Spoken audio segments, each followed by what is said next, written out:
Hare Krishna, Gurave Gaura Chandraya, Radhikaya Tadalaya, Krishnaya Krishna Bhaktaya Dada Bhaktaya Namo Namaha. So in Kartik month there are many, many festivals which are observed by the Gaudiya Vaishnavas. In Krishna's pastimes actually every day is a festival, but some are smaller and some are bigger. So Diwali, today we'll speak a few minutes about Diwali, which is a well-known festival all over India, and now of course because there are Indians all over the world, the Diwali festival is celebrated. Originally it refers to when Lord Sri Ram, after defeating the wicked demon Ravana, when he killed him, then that was just before Kartik, the Chera, Dashami, Vijay Dashami. Then after that, of course, they were preparing to go back to Ayodhya. And it took them a little while. And then, but the Ayodhya Vasis, they were all anticipating the return of their beloved Ram, and of course Sita Devi and Lakshman. And so they are planning how to observe, like we are observing the festivals, we are planning in advance. And as the days were going by, so then they decided what we will do, that we will, for his welcome, we will light the small ghee lamps. So the ghee wicks in a small little earthen ghee lamp, and then we will welcome him with that. We will have so many lamps. And it was also actually very auspicious because it was an Amavasya Tithi, that is the new moon, as we say in Sanskrit Amavasya. In English we say the new moon. So in the evening time we cannot see anything when there's no electricity and there's no other lighting system. And even if there is, but still if we have the ghee lamps, it is very beautiful, and it is very pleasing, the ghee lamp actually, to the consciousness, to the eyes. So therefore, so they prepared so many ghee lamps, they put them all over Ayodhya, and they were all waiting for Ramchandra Bhagavan to come. And then of course he came with Sita Devi, and everyone was very happy.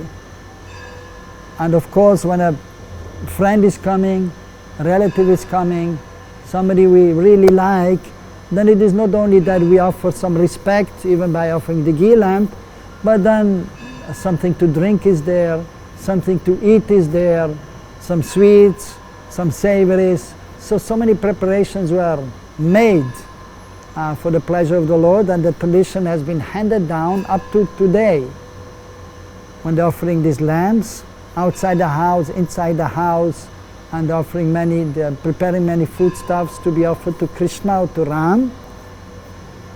So that is followed up to this day. And even at Krishna's time, when he was just a small boy in the past time, he saw his mother lightening all this lamp, and then he was asking also, what is this? And then she explained to him also the reason.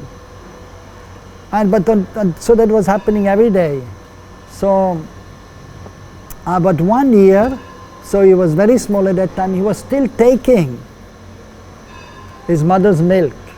So she was breastfeeding him, and then she had put the milk on the stove to boil, and she was breastfeeding him, and Krishna was happy. Of course, his Atmaram, Aptakam, is always fully satisfied, but at the same time, he's performing his pastime just like an ordinary child.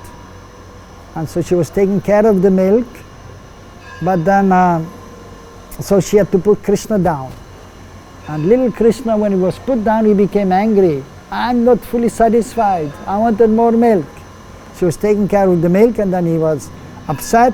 He went to another room and he broke some pots and eating some makkan and giving to the monkeys, some friends who were there.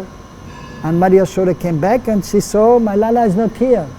So then she took a stick and going to the room, and saw that Krishna was there. Krishna saw her and then he was running away. And she was running behind him. And then, so she caught him also. And then Krishna was crying. Tears were coming from his eyes. Although he's the Supreme Lord, he's Sarvagya, he knows everything. At the same time, he becomes Mukunda, bewildered also, transcendentally. He doesn't know he's the Supreme Lord. So therefore, his crying was real at that time.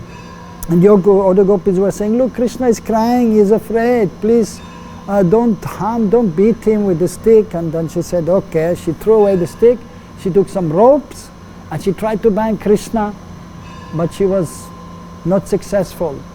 Because at that time, Krishna again is Bhagavan, and he showed his mystic power. The ropes were 2 fingers too short.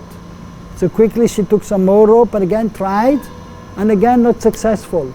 Again, then she took some rope, again not successful, with 2 fingers always too short. And then she started sweating also and almost crying. All the gopis gave her some more rope, she tried again. She was on the verge of crying and perspiring. And then Krishna mercifully let himself be bound because of the love and the endeavor. So these 2 fingers are the endeavor of the devotee of Maria Yashoda, and the other finger is the mercy of Krishna. So in order to be able to conquer Krishna, who is unconquerable, in order to bind him, so we must be always engaged in devotional service for his pleasure. So with great endeavor and sincerity, seriousness, and then we can get his mercy and we can bind Krishna. So that is the significance of this Damodar lila actually. And of course this Radha Damodar, the pastimes are there also, of Srimati Radharani binding Krishna with her love, with the ropes of her love. And pastimes are there also with some other means by which she was binding Krishna. So we should try to also endeavor in such a way that we can conquer Krishna by our love. On Diwali. Yeah, but of course we should do throughout the month, we should remember that. We have to endeavor, and then we will get the mercy of the Lord. So that happened on Diwali day, that wonderful pastime. Of course so many other pastimes were happening, but we don't have the time to say more. The time is up. Hare Krishna.